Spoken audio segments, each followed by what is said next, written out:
Hai, saya Madeleine Sophie dari Era Lintas, ingin menyampaikan beberapa modul mengenai pelayanan prima. Saat ini saya ingin bicara mengenai menjadi pendengar yang baik atau menjadi pendengar yang efektif. Pada dasarnya kita harus menyadari bahwa orang lain itu butuh didengarkan.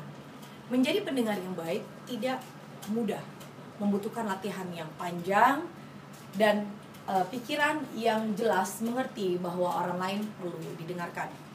Ada beberapa hal yang ingin saya sampaikan mengenai bagaimana cara menjadi pendengar yang efektif. Yang pertama adalah mencoba untuk mengendalikan emosi. Kita harus mengendalikan emosi di saat kita mendengarkan pembicara. Supaya apa? Supaya kita bisa menerima pesan dengan hati dan pikiran yang jernih. Yang kedua, jangan berbicara pada saat bersamaan. Pada saat orang lain berbicara, hindarkan untuk berbicara juga, sehingga menimbulkan tabrakan. Karena akan menimbulkan ketersinggungan dari orang yang sedang berbicara, dan ini bisa menimbulkan konflik. Yang ketiga adalah mencoba untuk memahami pokok pikiran atau ide utama dari si pembicara. Kita coba mengerti. Jangan asal mendengarkan saja, tetapi kita harus coba mengerti apa pokok pembicaraan dari si pembicara ini. Yang keempat adalah cobalah Anda menghindari gangguan dari luar. Gangguan dari luar itu misalnya suara kendaraan bermotor, dering telepon, atau mungkin suara anak-anak sedang menangis. Maka dari itu, kalau Anda ingin berbicara mengenai hal yang sangat penting, usahakan supaya Anda terhindar dari gangguan luar. Yang kelima adalah coba bersikap empati. Apabila lawan bicara Anda sedang membicarakan hal yang menyedihkan, Anda jangan tertawa, tetapi Anda coba mendengarkan dengan baik. Kalau dia menceritakan suatu hal yang menyenangkan, Anda boleh tertawa, Anda boleh tersenyum, Anda boleh mengangguk. Itu adalah sebuah sikap empati. Yang keenam adalah pada saat Anda berbicara, Anda membuat catatan tanpa mengganggu sikap Anda saat mendengarkan, tapi dicatat. Yang ketujuh adalah memperhatikan prinsip-prinsip komunikasi nonverbal. Di saat Anda mendengarkan orang lain berbicara, tentu Anda memperhatikan mimik, wajah, sikap, bahasa tubuh Anda tentu perhatikan. Tetapi di samping itu Anda pun harus memperhatikan bahasa tubuh Anda sendiri. Yang kedelapan, mendengarkan dengan selektif.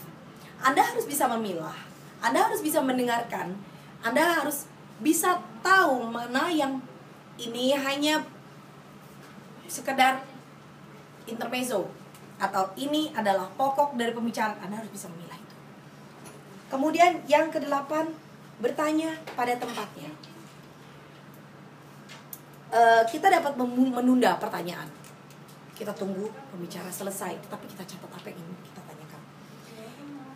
Yang ke-10 adalah membuat satu kesimpulan. Buat satu kesimpulan mengenai intisari apa yang sedang kita bicarakan. Dibuat intisarinya. Jadi pembicara paham bahwa kita mengerti apa yang menjadi inti pembicaraan. Kemudian yang ke-11 adalah memberikan umpan balik atau memberikan respon. Ya, jadi hal ini penting bagi si pembicara, apakah kita ini mengerti atau tidak hal yang sedang dibicarakan. Selanjutnya saya ingin berbicara mengenai identifikasi konflik.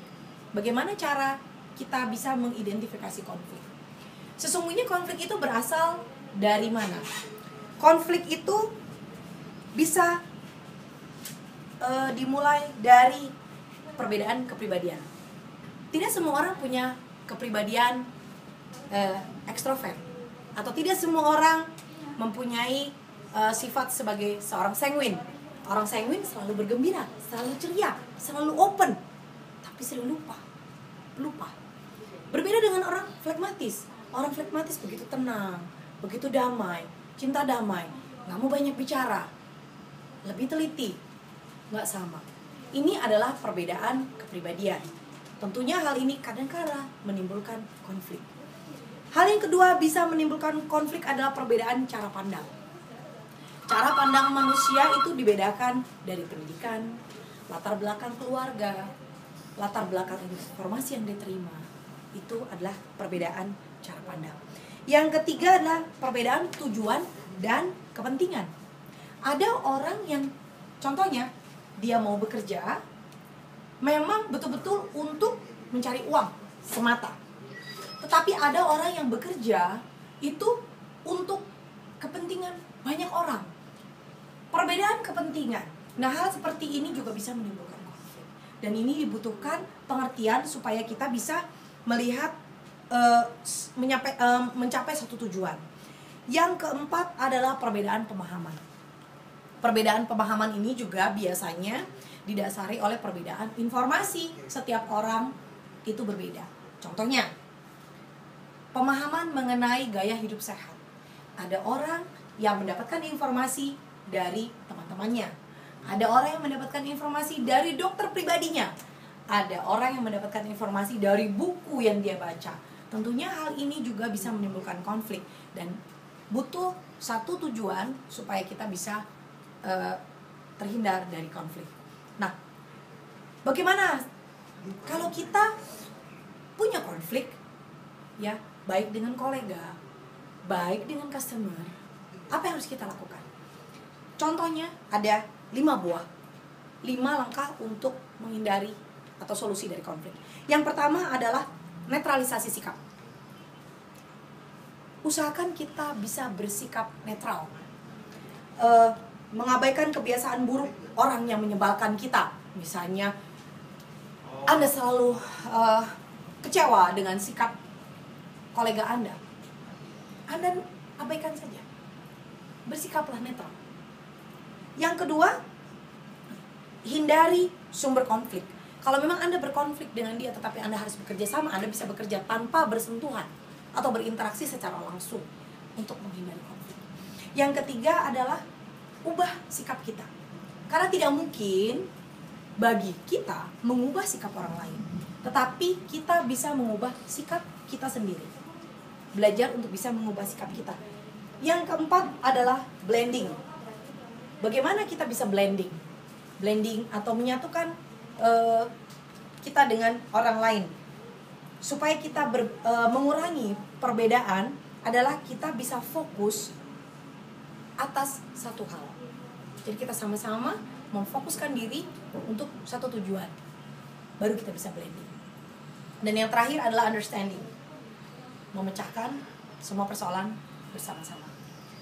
Berikut Anda bisa saksikan ilustrasi seperti ini. Mbak, saya penting udah 3 minggu nggak ada jawaban, Mbak. Itu acara penting buat keluarga saya, Mbak. Udah 3 minggu nggak ada jawaban. Gimana, Mbak? Maaf, Itu Pak. kan penting. Itu kantor macam apa ini? Nggak profesional sekali. Maaf Pak, maaf. Mungkin pada saat itu kami kurang teliti. Boleh kami cek pesanan Bapak? Itu tuh acara penting untuk keluarga saya, Mbak. Bisa cek pesanan nggak? Bisa nggak? Kalau nggak bisa bilang aja, nanti saya bisa ke tempat lain. Iya Pak, maaf. Boleh kami tahu untuk tanggal berapa? Tanggal 14 Februari, 12 orang. Sebentar kami cek dulu ya Pak.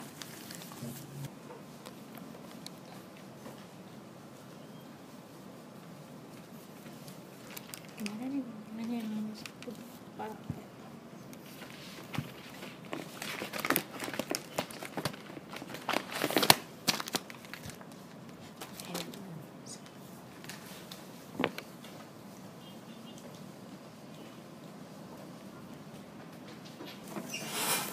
Baik Pak, pesanan Bapak sebenarnya sudah dilakukan. Hanya sayangnya staf kami sedang cuti, sehingga tidak sempat mengabari Bapak. Ini reservasi Bapak. Sekali lagi maaf ya Pak atas kelalaian kami. Ya udah kalau gitu. Guys, saya di Beijing siapa namanya? Saya akan kabarin Bapak secepatnya.